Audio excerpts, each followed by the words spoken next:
अभ्यास प्रश्न पत्र 2023-24 का है, गणित का 10वीं कक्षा का। इसे आज हम हल करेंगे। तो हल देखते हैं इसका। पहला सवाल, क्वेश्चन नंबर 1, आपको सही विकल्प चुनना है। पहला क्वेश्चन है कि कोई त्रिभुज है जिसमें ए बी सी त्रिभुज है, ए बी सी, उसकी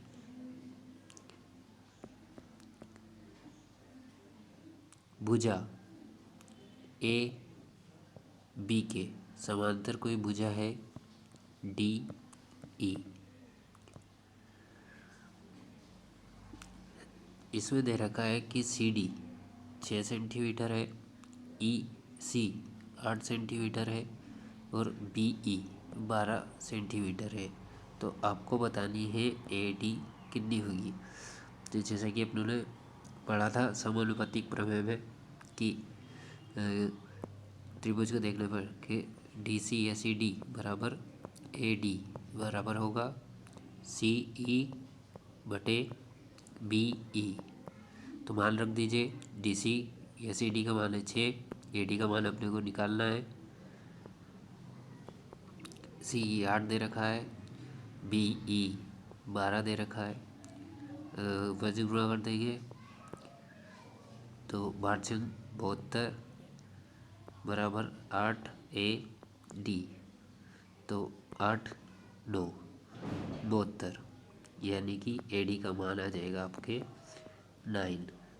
तो पहला जो सही आंसर होगा आपका वो 9 सेंटीमीटर हो जाएगा। चलते हैं दूसरे क्वेश्चन पे। दूसरा क्वेश्चन, दो संख्याएं ए और बी इस प्रकार है कि ए बी का गुणा है 32 और एच सी एफ दे रखा है 6 सेंटीमीटर 6। तो एच सी एफ अपने को पता है कि संख्याओं का गुणनफल, यानी कि ए बी बराबर क्या हो जाएगा H C F into L C M. अब देखो अपने को दिया है, क्या दे रखा है अपने को कि ए बी का गुणा 432 और एच सी एफ दे रखा है 6 और निकालना है एल सी एम। तो एल सी एम की जगह एच सी एफ की जगह 6 रखा, एल सी एम की जगह एल सी एम। ये इधर जाएगा, डिवाइड हो जाएगा 6 से, 6 7 42, एक बचेगा 6 दूनी 12, यानी कि एल सी एम आ जाएगा आपका 72। तो दूसरे का बी ऑप्शन 72 राइट आंसर हो जाएगा आपका। चलते हैं तीसरे पे। यदि किसी द्विघात बहुपद a x square plus b x plus c के शून्यांक अल्फ़ा और बीटा हो तो अल्फ़ा इंटू बीटा का मान होगा। तो अपने को पता है क्या कि अल्फ़ा प्लस बीटा क्या होता है माइनस बी बटे ए। अल्फ़ा इंटू बीटा क्या होता है सी बटे ए। तो ऑप्शन में देखें तो ए सी बटे ए राइट आंसर हो जाएगा आपका। अगले में चलते हैं। यदि A1 बटे A2 बराबर नहीं है B1 बटे B2 के तो रेखीय समीकरण युग्म A1x plus B1y plus C1 बराबर 0 तथा A2x plus B2y plus C2 बराबर 0 का हल पूछा है उसने। तो देखिए जब ये बराबर नहीं हो, A1 बटे A2 बराबर नहीं हो B1 बटे B2 तो रेखाएं कैसी होती है प्रतिच्छेदी, और उनका एक यूनिक हल होता है, यानी कि अद्वितीय हल होता है। आपका पहला वाला आंसर सही हो जाएगा। अगर तीनों अनुपात बराबर हो तो उसका कोई हल नहीं होता है, ठीक, उसका अनंत हल होते हैं। और अगर C1 B1 बटे B2 बराबर नहीं हो C1 बटे C2 के तो वो समांतर होती हैं और उनका कोई हल नहीं होता है। आगे चलते हैं पांचवें क्वेश्चन पर। श्रेणी दे रखी है 6 12 18 का कौन सा पद 54 होगा, यानी कि आपको nवां पद दिया है कितना 54। ए दे रखा है 6, n ज्ञात करना है आपको, n-1। डी है आपका 6।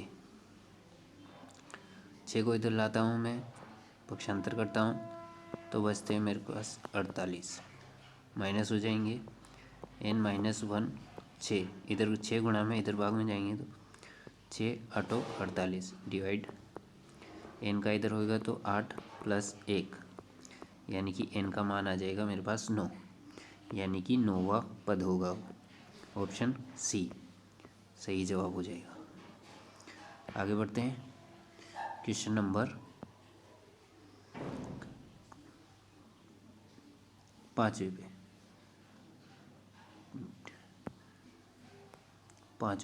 6ठे क्वेश्चन पर। 6ठा क्वेश्चन है कि दो बिंदु ए जिसके निर्देशांक x1 y1 और बिंदु बी जिसके निर्देशांक x2 y2 के बीच की दूरी। तो अपने को डायरेक्ट सूत्र है, इसका सूत्र क्या होता है दूरी का कि ए बी बराबर है √x2 - x1 का whole square plus y2 - y1 का होल स्क्वायर। तो राइट आंसर पहला ऑप्शन। उसके बाद बढ़ते हैं अगले क्वेश्चन की ओर। Question number 2।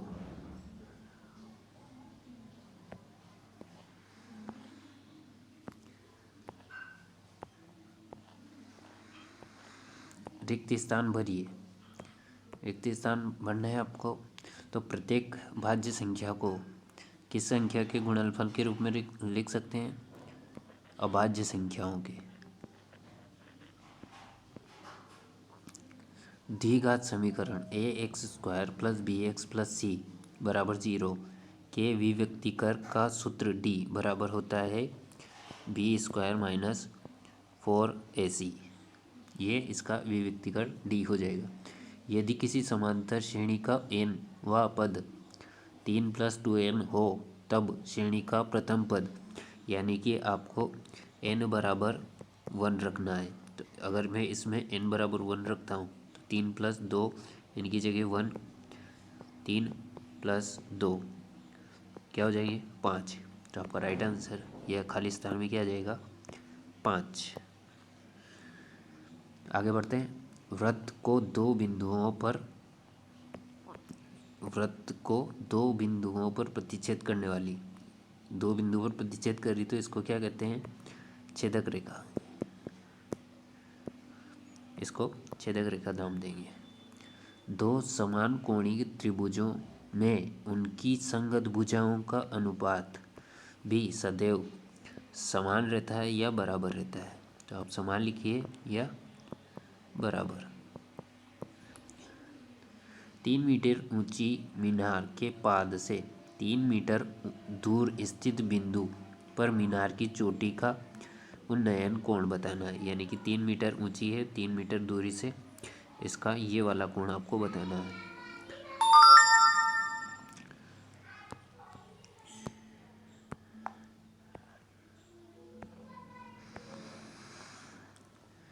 तो अपने पास होता है 10 थीटा लंब बटा आधार। क्या है लंब कितना है 3 और आधार भी 3 है, यानी कि 1। तो थीटा का मान 1 डिग्री कब आता है? जब थीटा का मान हो 45 डिग्री। तो आपके जो रिक्त स्थान आ जाएगा छठे में कितना 45 डिग्री का कोण उन्नयन कोण वो बनाएगा। आगे बढ़ते हैं। तीसरे क्वेश्चन पे आते हैं। सत्य असत्य बताना है आपको। तो पहला है स्टेटमेंट कि किसी बिंदु का भुज 0 है, भुज 0 है, कोटि 3 है, यानी कि उसके निर्देशांक 0 और 3। तो वह x अक्ष पर आएगा जी नहीं। अगर इसको ड्रॉ करेंगे अपन तो ये है, तो x का मान 0 है, y का मान 3, 1 2 3, यानी कि यहाँ लाई करेगा कौन से y अक्ष पर। तो पहला आपका जो सही क्या हो जाएगा ये असत्य। अगला देखते हैं। अगले में है कि यदि किसी द्विघात समीकरण के विविक्तिकर का मान शून्य है तो उसके मूल वास्तविक और समान होंगे। जी बिल्कुल सही है। 0 है और मूल वास्तविक 0 है तो मूल वास्तविक और समान होंगे, यानी कि अ, इसका आंसर सत्य हो जाएगा। श्रेणी 2 - 2 एक समांतर श्रेणी है, असत्य हो जाएगा क्योंकि इनका जो सार्वंतर देखोगे तो वो अलग अलग आ रहा है। क्षैतिज तल से ऊपर की ओर देखने पर दृष्टि रेखा क्षैतिज रेखा के साथ, ये क्षैतिज रेखा है, इसके ऊपर की ओर देखने पर जो कोण बनता है वो उन्नयन कोण बनता है, न कि अवनमन। तो ये असत्य हो जाएगा। अगला, एक किनारे पर बेलनाकार बनाई गई पेंसिल एक शंकु और एक बेलन का संयोजन होती है। बिल्कुल सत्य हो जाएगा ये। कैसे? ये पेंसिल है और ये इस प्रकार की पेंसिल होती है, तो ये बेलन है और ये शंकु है।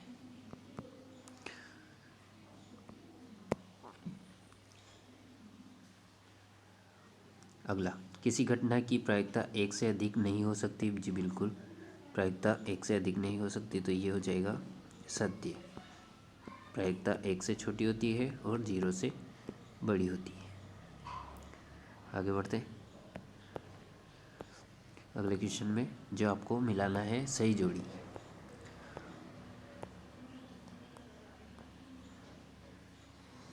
देखिए इसका अगला वाला टर्म, अगला पेज इंग्लिश में देख लेते हैं, दोनों को एक साथ दे रखा है इसने। तो 1 + cot² थीटा क्या होता है? 1 + cot² थीटा ये होता है कोसेक थीटा के। तो पहला वाला आपका आएगा क्या?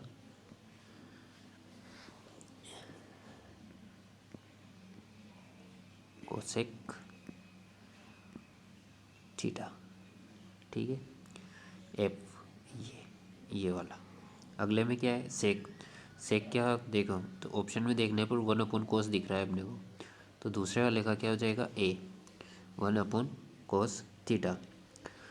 sin² थीटा + cos² थीटा सबसे ज़्यादा काम में आने वाली सर्वसमीका है, इसका मान होता है 1, यानी कि ई।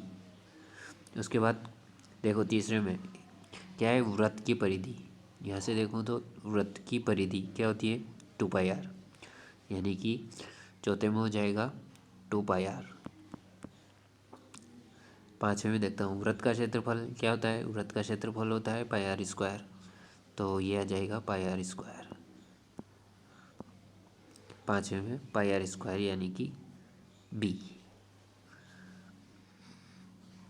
अगला, असंभव घटना की प्रायिकता 0, बिल्कुल, तो डी ये वाली हो जाएगी।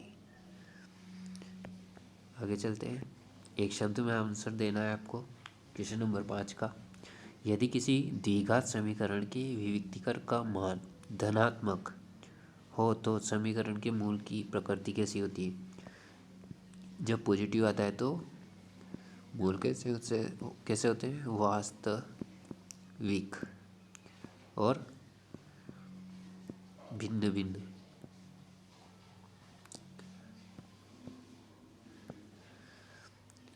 अगला, क्या सभी वर्ग समरूप होते हैं? जी बिल्कुल, दूसरे का हो जाएगा सभी वर्ग समरूप होते हैं, तो इसका हो जाएगा हाँ, सभी वर्ग समरूप होते हैं। तीसरा, वृत्त की स्पर्श रेखा वृत्त को कितने बिंदुओं पर स्पर्श करती है? सिर्फ एक बिंदु पर स्पर्श करती है ये, ठीक, ये एक बिंदु पर।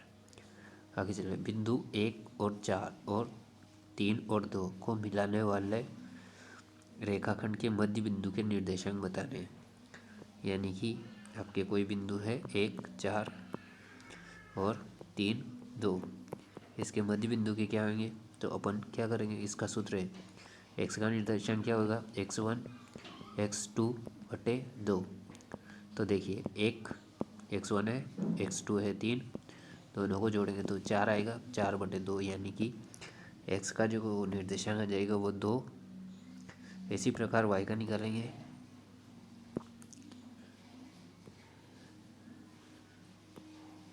वाई का, तो वाई का भी क्या हो जाएगा, y1 प्लस y2 बटे 2। y1 है 4, y2 है 2 बटे 2, 6 बटे 2 यानी कि 3। तो 2:3 आपका आंसर आ जाएगा। उस बिंदु के निर्देशांक क्या आएंगे, 2, 3। घनाभ के क्या बताना है, संपूर्ण पृष्ठ का क्षेत्रफल। तो घनाभ का संपूर्ण पृष्ठ क्या होता है, 2 कोष्टक लंबाई इंटू चौड़ाई प्लस चौड़ाई इंटू ऊंचाई प्लस ऊंचाई इंटू लंबाई। ठीक, ये इसका संपूर्ण पृष्ठीय क्षेत्रफल आ जाता है। आगे चलते हैं क्वेश्चन में 2, 4, 8, 7, 5, 4, 9, 6, 7, 1, 7 का बहुलक क्या होगा।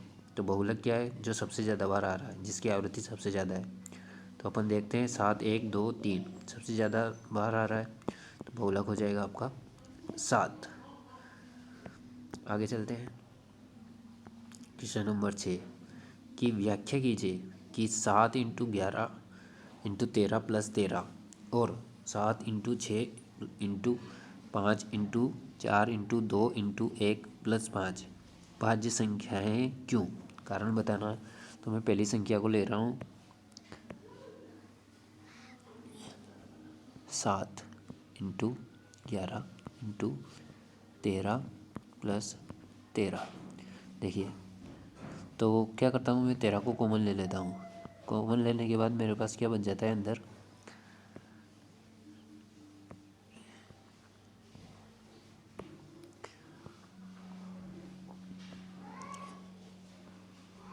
ये इंटू था, 7 इंटू 11 इंटू 1 और प्लस 1 यानी कि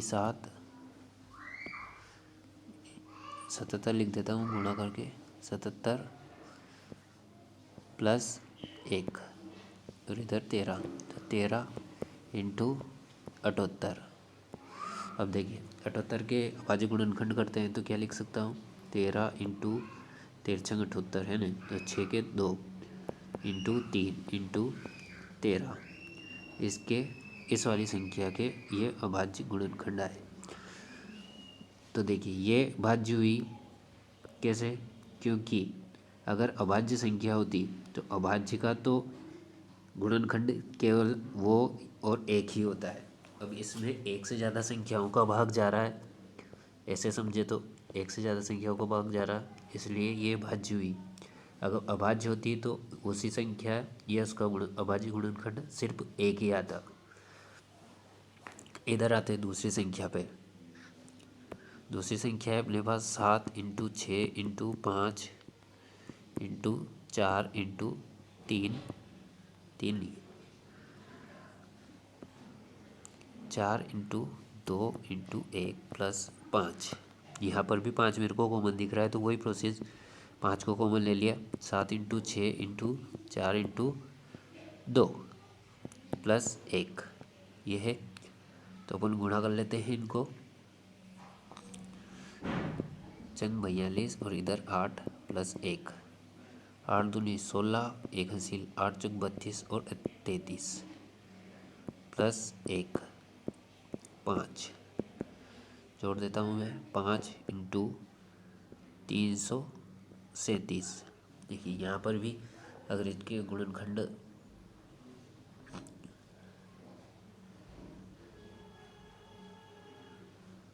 एक से अधिक है, क्यों कि यहाँ 5 भी है, 337 भी है, अतः ये भी कौन सी संख्या होगी, भाज्य संख्या होगी। अगर अभाज्य होती तो यहाँ सिर्फ केवल एक ही आता है इसका गुणनखंड में। चलिए ये हुआ अपना, आगे चलते हैं। संख्या 5005 को अभाज्य गुणनखंडों के गुणनफल के रूप में आपको व्यक्त करना है। तो इसके गुणनखंड कर लेते हैं। 5 0 5 भाग देते हैं तो 2 का सबसे पहले 5 का भाग जा रहा है तो 1 0 0 1। आगे बढ़ते हैं इसमें 7 का जा रहा है, 7 एकम 7, 3 बचे, 7 चौक 28, 7 तिया 21 नहीं जा रहा। फिर 11 का जा रहा है, 11 एकम 11, 8 दिया 33 13। तो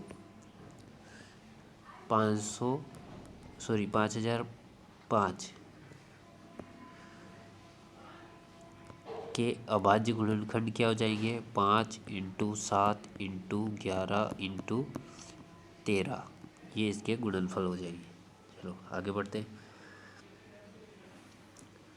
7वां संख्या 6, 72 और 120 का अभाज्य गुणनखंड विधि से आपको एलसीएम बताना है। ठीक है, एलसीएम बताना है तो सोल्व करते हैं।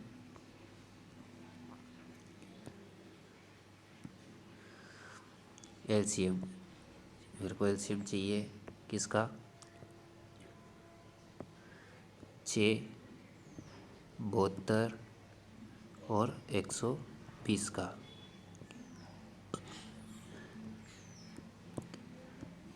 दो का देता हूँ, 3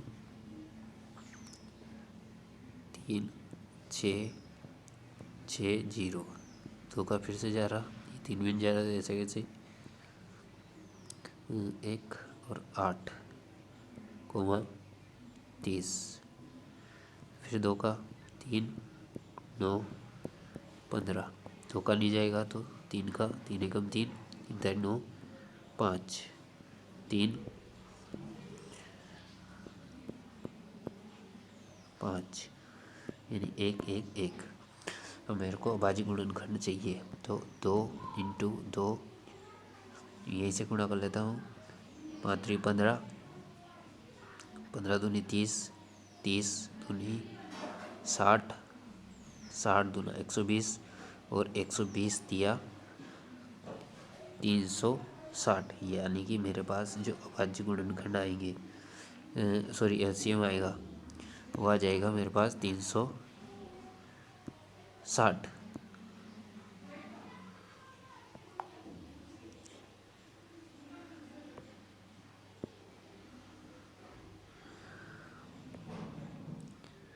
सातवें का आंसर आ जाएगा मेरे पास 360, इसके एलसीएम आ जाएंगे। जांच कीजिए कि किसी प्राकृत संख्या की n के लिए संख्या 4n शून्य पर समाप्त होगी।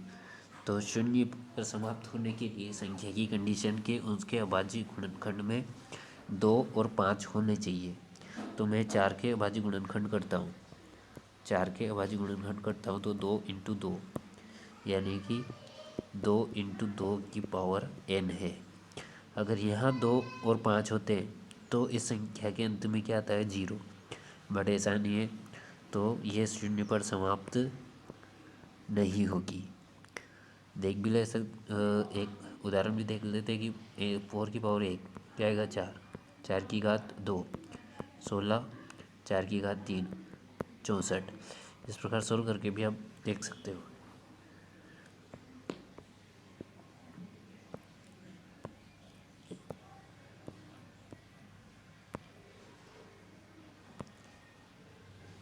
अगले पे आते हैं।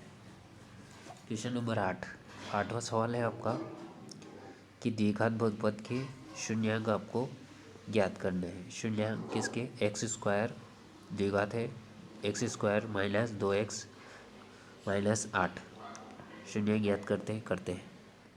तो x² - 2x - 8 को 0 के इक्वल करता हूँ मैं। अब देखो, मेरे को 2 के ऐसे टुकड़े करने हैं जो गुणा करने पर -8 आते हैं। तो क्या है? 4 × 2। अब देखो 2, 4 में से मैं 2 घटाता हूँ तो 2 आ जाएंगे और 4 दूनी 8। अब इन दोनों में से एक माइनस का होना चाहिए और चाहिए माइनस का, तो 4 - के 2 + के, तो मेरे पास -के 2 आ जाएंगे। ये मेरे टुकड़े हो जाएंगे। तो लिखता हूँ 4x प्लस 2x माइनस 8 बराबर 0। कॉमन ले लेता हूँ मैं x कॉमन लिया, x माइनस 4, इधर 2 कॉमन लिया तो x 2 निकल गया, 8 में 2 का भाग दिया तो -4, यानी कि मेरे पास 2 गुणनखंड आए हैं, x प्लस 2, x माइनस 4। ठीक है, मैं फर्स्ट को 0 करता हूँ, किसको, x प्लस 2 को 0 करता हूँ तो x का मान आता है मेरे पास -2।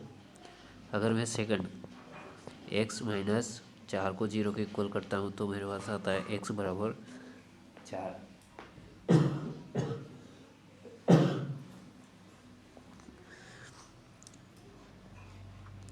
तो इसके शून्यांक आ गया मेरे पास -2 और 4।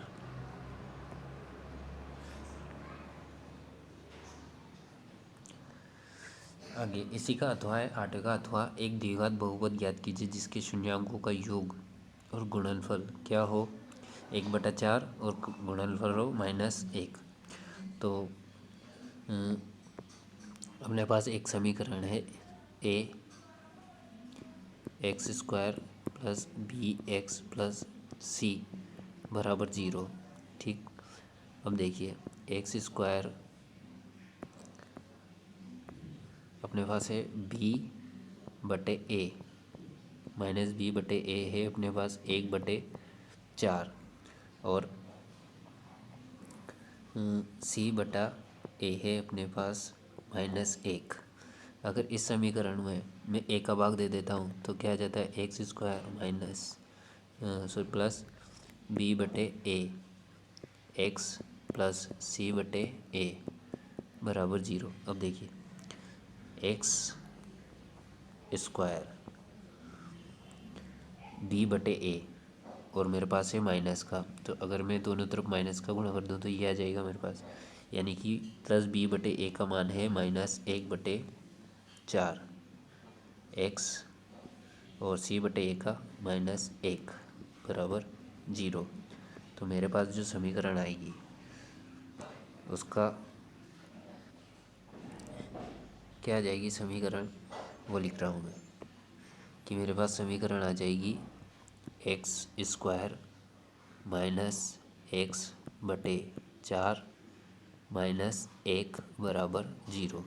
अगर मैं पूरी समीकरण को 4 से गुणा कर देता हूँ तो आ जाती है 4x² माइनस 4 से 4 कैंसिल हो जाएगा, इसके मतलब 4x और -4 बराबर 0। तो ये वो समीकरण होगी जिसके शून्यांकों का गुणनफल है 1/4 और शून्यांकों का गुणनफल है -1 और योग है 1/4। अगले क्वेश्चन की तरफ बढ़ते हैं। अगला क्वेश्चन नंबर 9, द्विघात बहुपद x² -3 के शून्यांक ज्ञात कीजिए। बहुत ही इजी क्वेश्चन दिया है। क्या x² -3 बराबर 0। x², 3 को इधर ले जाता हूँ तो +3, इधर घात है डबल स्क्वायर की घात है तो स्क्वायर हटेगा तो क्या लग जाएगा इधर √3। अब देखिए जब भी अंडर रूट निकलता है किसी संख्या का तो वो दोनों होते हैं प्लस और माइनस, अतः इसके शून्य क्या हो जाएंगे √3 माइनस √3, ये 2 शून्य हो जाएगी 1 2। इसी का अथवा 9 का अथवा कि दिया गया चित्र देखते हैं कि दिए गए चित्र में बहुपद px के लिए y बराबर px का एक ग्राफ दिया हुआ है। इसमें px के शून्यांकों के कारण सहित बताइए, यानी कि शून्यांकों की संख्या बतानी है।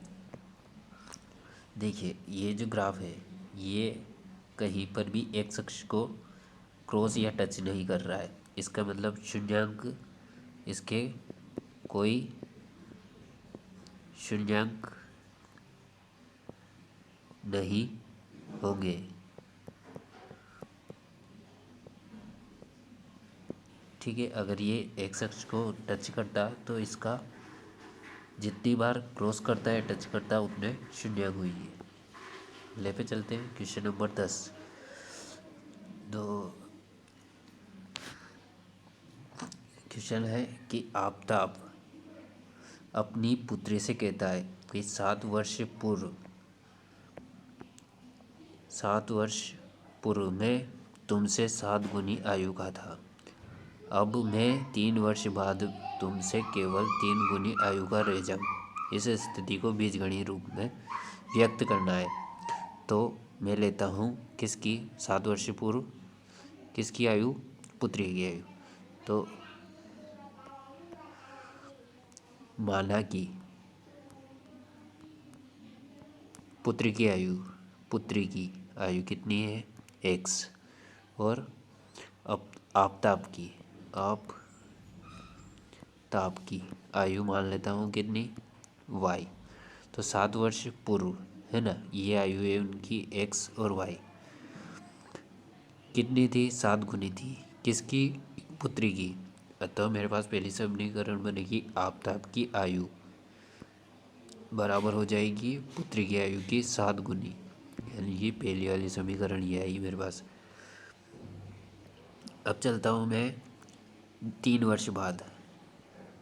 3 वर्ष बाद अब मान लीजिए कि 3 वर्ष बाद उनकी आयु कितनी हो जाएगी। मान लीजिए कि 7 वर्ष के बाद पहले कोई 5 साल का था, तो 7 वर्ष होने पर कितनी हो जाएगी, 5 और 7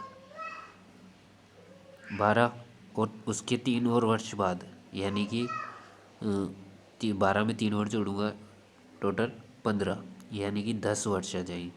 3 वर्ष बाद कहूँ या 10 वर्ष, ऐसा लिखता हूँ। पहले से 10 वर्ष बाद आयु, है ना, दोनों एक ही रहेगी। कैसे, अब देखिए पुत्री की आयु कितनी हो जाएगी, x + 10, ये पुत्री की। अब आफताब की क्या हो जाएगी, आफताब की हो जाएगी y + 10। अब इन दोनों में संबंध क्या है कि 3 गुना रह जाऊंगा, यानी कि आफताब की जो आयु है वो पुत्री की 3 गुनी रह जाएगी। अब आफताब की आयु अभी है 3 वर्ष बाद y + 10, इधर 3x + 10। तो सोल्व करेंगे इसको, तो y + 10 गुणा करेंगे 3x + 30, ये y बराबर हो जाएगा, 10 को उधर ले जाएगी तो 3x, और 30 में से 10 गई जाएगी तो 20। ये आपकी दूसरी समीकरण आ जाएगी।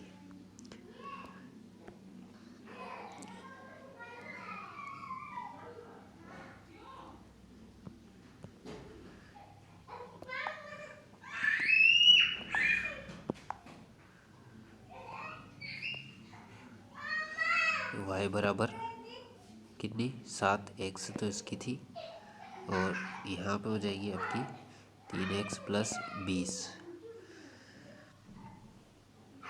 चलिए इसी में है अगला क्वेश्चन कि आपको अथवा वाला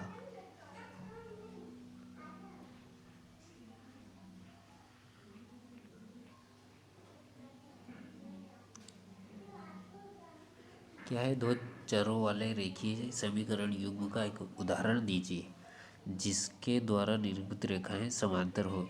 तो रेखाएं समांतर कब होती है, जब उनमें b1/b2 बराबर नहीं हो c1/c2 के, और आपका a1/a2 बराबर हो सकता है। तो ये बराबर नहीं होना चाहिए, सबसे बड़ी ये वाली कंडीशन, ये बराबर नहीं होना चाहिए।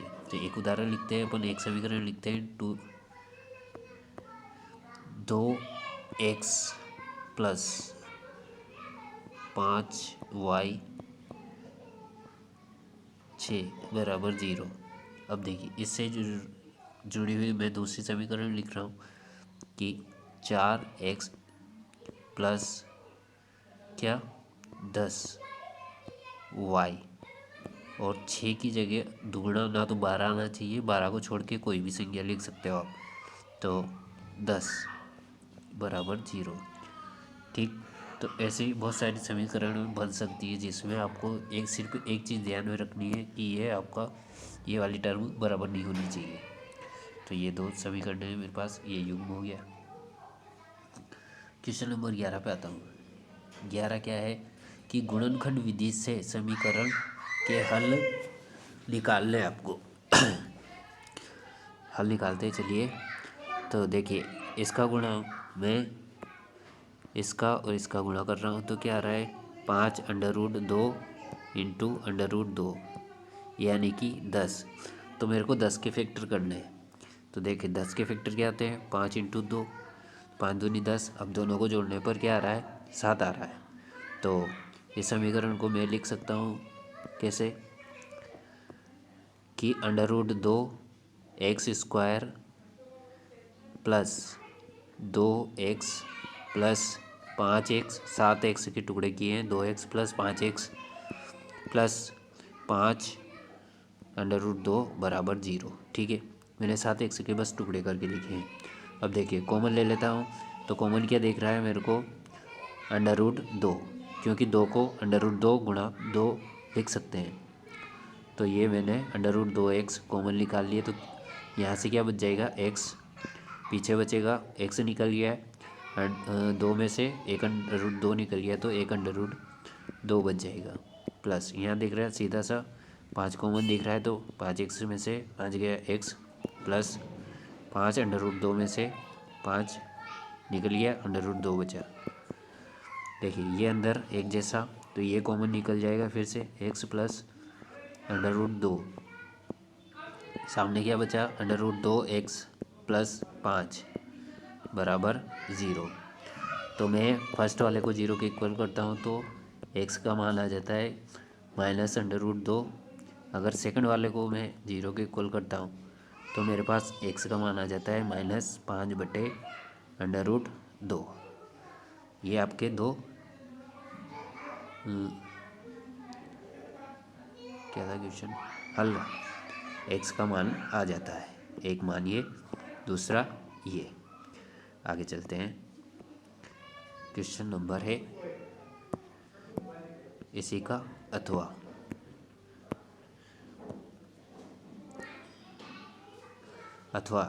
द्विघात समीकरण है 2x² प्लस kx प्लस 3 बराबर 0 में k का ऐसा मान ज्ञात कीजिए कि दो मूल बराबर हो। तो सबसे पहली कंडीशन की मूल बराबर कब होते हैं जब आपका d 0 हो, और d क्या है b² - 4ac बराबर 0। अब देखिए इस समीकरण को देखते हैं तो अपने पास a है 2, b है k और c है अपने पास 3। तो b² यानी कि k², 4 a का मान 2 c 3 बराबर 0। तो k², 4 दूनी 8, 8 दिया 24 बराबर 0। इधर पक्षांतर करूँगा तो k² क्या आ जाएगा 24। k का मान निकालूँगा तो 4 संग 24 यानी कि 2√6 ये मान आ जाएगा आपका। ठीक, तो 11वें का सेकंड वाले का k का मान क्या आएगा 2√6। आगे बढ़ते हैं क्वेश्चन नंबर 12 की ओर।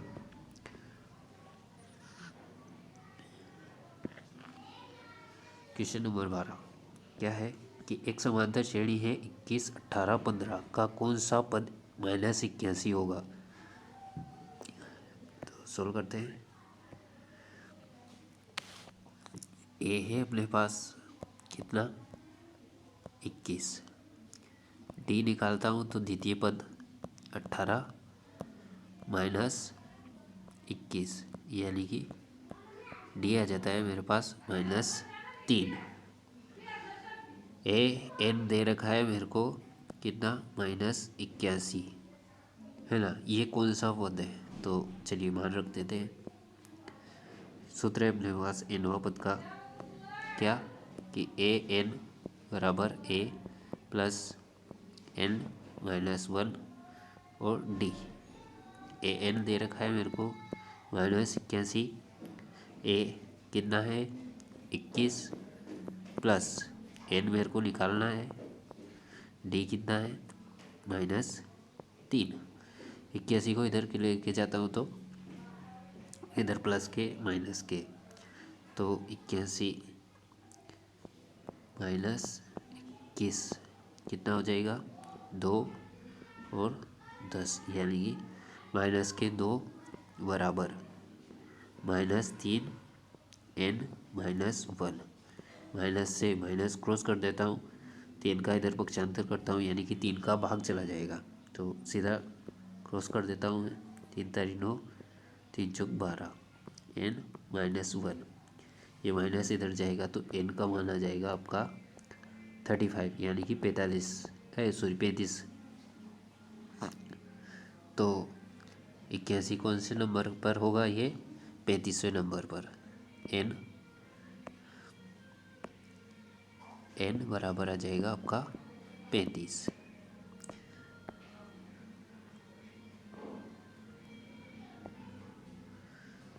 चलिए आगे बढ़ते हैं। अब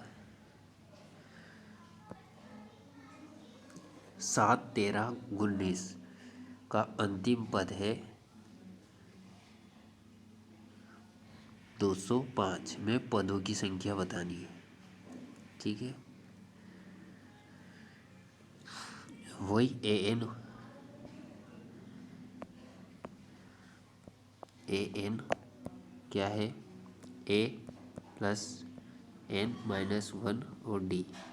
तो इस वाली समीकरण समांतर श्रेणी में देखते हैं तो ए है अपने पास 7, एन फाइंड आउट करना है, डी कितना है 13 में से 7 गए तो 6। ठीक, और अंतिम पद दे रखा है उसने 205, 7 का इधर कर देते हैं तो ये आ जाता है 198 बराबर 6 इंटू n-1। 6 का इधर डिवाइड कर दो, 6 3 18, 6 3 18, n-1 इस 1 का इधर, तो n का मान आ जाता है 34 यानी कि 34। तो 12वें का सेकंड का आंसर जो आपका आएगा 34, n 34 पद होंगे उस श्रेणी में। आगे बढ़ते हैं। क्वेश्चन नंबर 13 की आकृति में डी ई समांतर है बी सी के, तो ई सी का मान आपको याद करना है। ई सी इसका मान आपको बताना है, ये वाली ई सी। तो समानुपातिक प्रमेय से अपन लिख सकते हैं क्या, ए डी बटे डी बी बराबर होगा ए ई बटे ई सी के।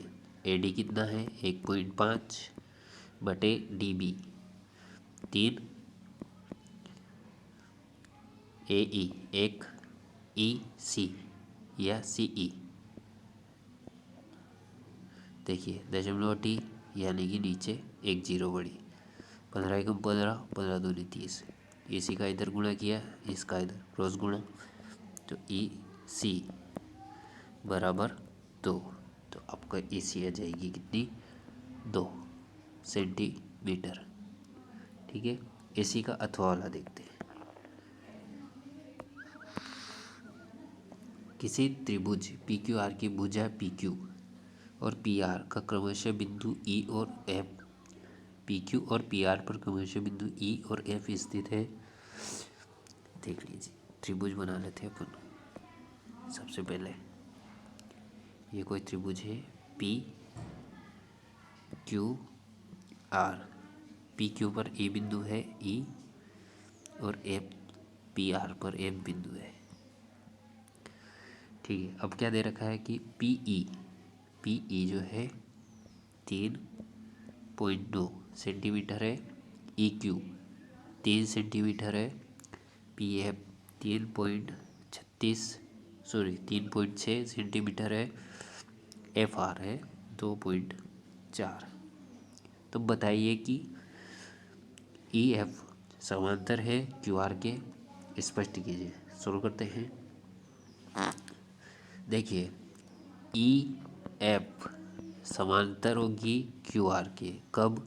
जब पी ई बटे ई क्यू बराबर होगा पी एफ बटे एफ आर के। पी ई का मान कितना है? 3.9 और ई क्यू 3। देखते हैं इधर 3.6, 2.4, पॉइंट से पॉइंट क्रॉस करते हैं, इधर पॉइंट हटाते हैं 30। देखिए इधर भाग जा रहा है, बाहर दूना 24, बाहर दिया 36, यानी कि 3/2। इधर देखता हूँ तो 3 एकम 3, 3 9 और 10, 13/10। ये 3/2 के इक्वल नहीं है। इसका मतलब ई एफ समांतर नहीं होगी किसके? क्यू आर के। क्यों? क्योंकि उनका अनुपात बराबर नहीं आया।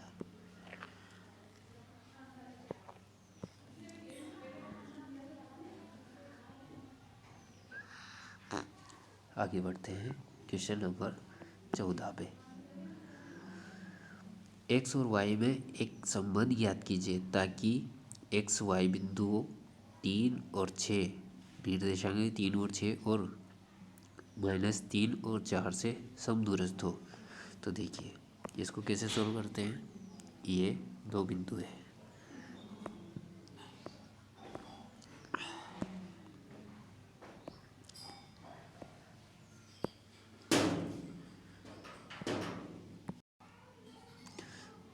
यानी कि दो बिंदु है, दो बिंदुओं से समान दूरी पर है। एक बिंदु ले लेता हूँ मैं 3 और 6, ये है। दूसरा बिंदु अपने को दे रखा है -3 4। इससे समान दूरी पर कोई बिंदु है ये, जिसके निर्देशांक उसने दे रखे हैं एक्स और वाई। ठीक, अब इनसे इनके बीच की दूरी समान है, ये वाली दूरी। तो मैं ये इसको ए बिंदु नाम दे देता हूँ, ये बी और ये सी। तो अगर ए बी इन दोनों बिंदुओं के बीच की दूरी क्या होती है? दूरी सूत्र से x2 माइनस x1 का whole square plus y2 minus y1 का होल स्क्वायर। मान रख देता हूँ x2 यानी कि x माइनस x1 3 का होल स्क्वायर प्लस y2y और y1 6 का होल स्क्वायर। ये ए बी की हो जाएगी। अगर इधर निकालता हूँ मैं ए और सी,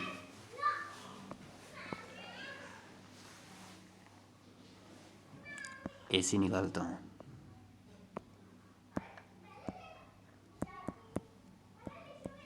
x1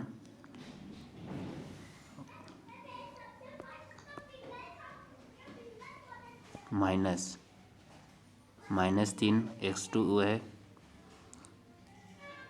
तो ये प्लस y2 y1 का मान 4 का होल स्क्वायर। ये आ जाती है मेरे पास ए सी। अब ये दोनों क्या है? दोनों बराबर है। इन दोनों को बराबर रख दीजिए, ए बी बराबर ए सी, यानी कि √x -3 का होल स्क्वायर प्लस y-6 का होल स्क्वायर √ ये बराबर होगा x माइनस प्लस 3 का होल स्क्वायर प्लस y-4 का होल स्क्वायर, दोनों इक्वल। √ से √ सोल्व करता हूँ मैं। इधर x -3 का होल स्क्वायर करता हूँ तो x² -6ax प्लस 9, इधर y-6 का होल स्क्वायर। समीकरण को सोल्व करेंगे अपन तो ये इधर ए आ जाएगी, इधर ये एक्स स्क्वायर से एक्स स्क्वायर, वाई स्क्वायर से वाई स्क्वायर, 9 इधर भी 9 के प्लस के 9। अब जो बचा है उसको देखते हैं। -6x इधर प्लस वाले इधर आएंगे, -6x,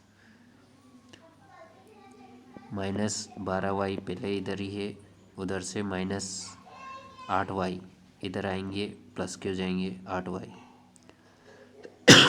क्या बचा है इधर +36, उधर +16 इधर आएंगे, -16 बराबर 0, यानी कि -12x और -4y + 20 बराबर 0। तो अगर इसको माइनस से गुणा कर देते हैं तो 12x + 4y - 20 बराबर 0। तो लास्ट में जो अपनी उनके बीच x और y के बीच में जो संबंध आता है वो ये आएगा।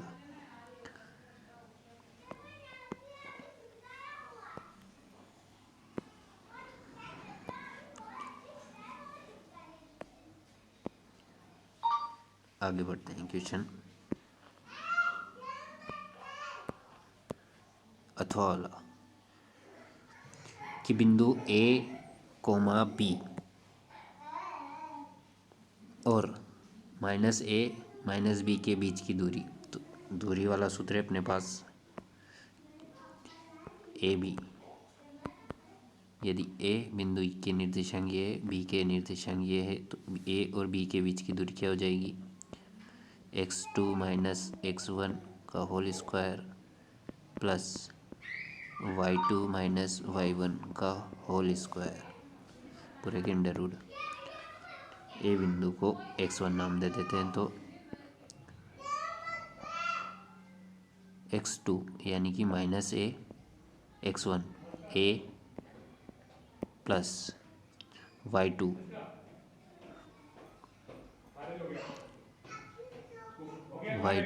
Minus b minus y1 b का होल स्क्वायर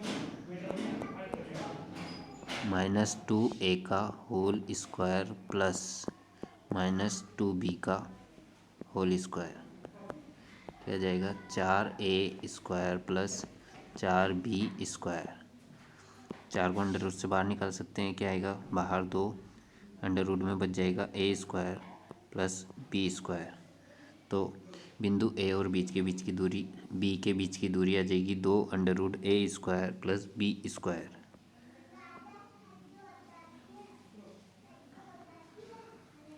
क्वेश्चन नंबर 15 दिया है क्या कि साइन ए कितना 3/5, साइन ए कितना 3/5, साइन ए लाल बटा कक्का यानी कि लंब बटे कर्ण। तो आपको इससे आधार निकालना, आधार क्या आएगा आपका? पाइथागोरस प्रमेय से आधार आ जाएगा आपका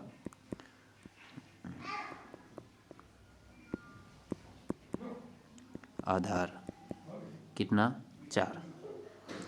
अब आपको बताना क्या है? 10a क्या होता है? लंब बटा आधार। लंब है अपने पास 3, आधार है 4, तो 10a कितना आ जाएगा? 3/4।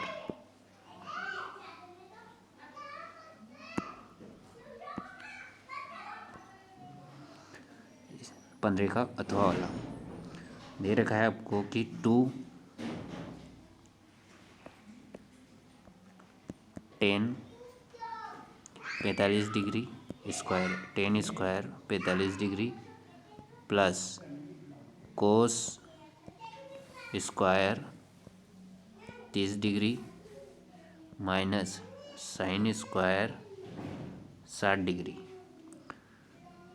मान रख दीजिए इनका।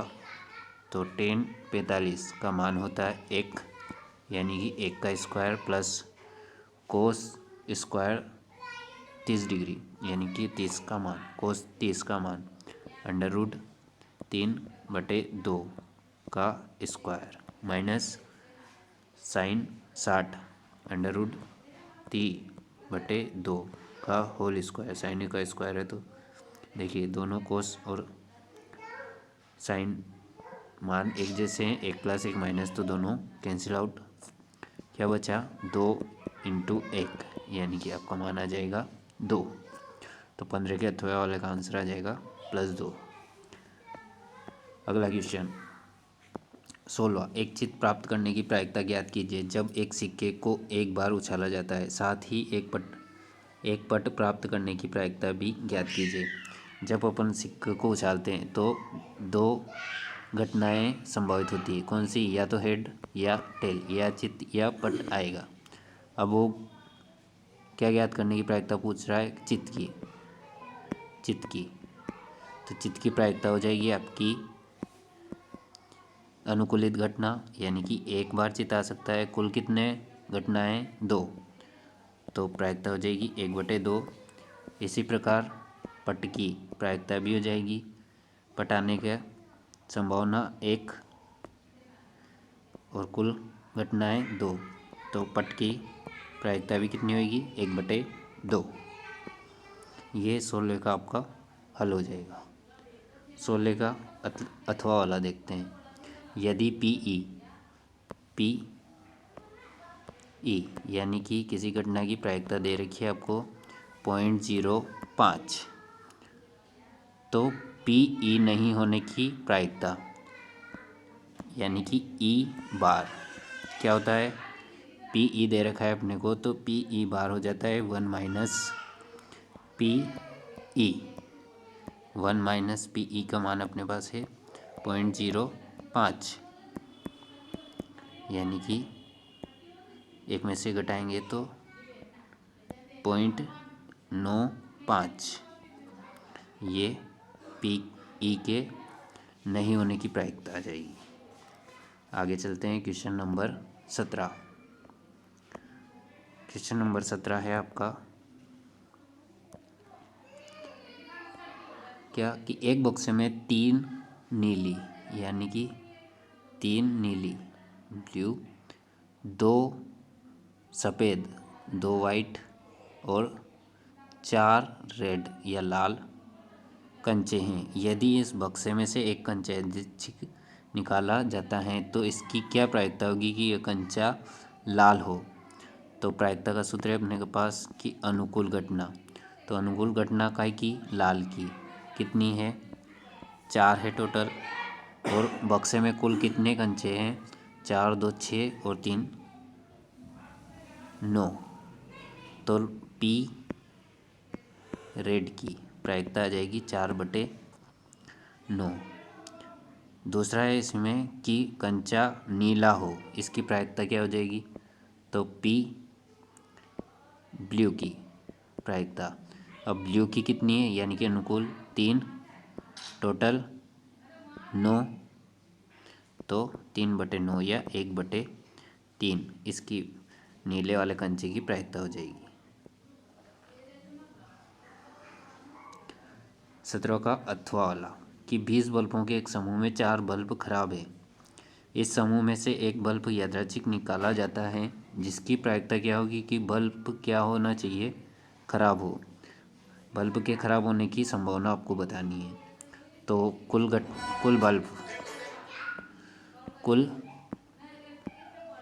बल्ब कितने हैं? 20। खराब कितने हैं? 4। निकालनी है खराब बल्ब की प्रायिकता। तो खराब बल्ब कितने अनुकूल, यानी कि 4 बल्ब खराब है अपने पास। टोटल कितने में से? 20 में से। तो 4/20 काटते हैं इनको, तो 4 × 4 4 × 5 20, यानी कि खराब बल्ब की प्रायिकता आ जाएगी आपकी 1/5। बाकी जो क्वेश्चन है अपन नेक्स्ट वीडियो में देखें।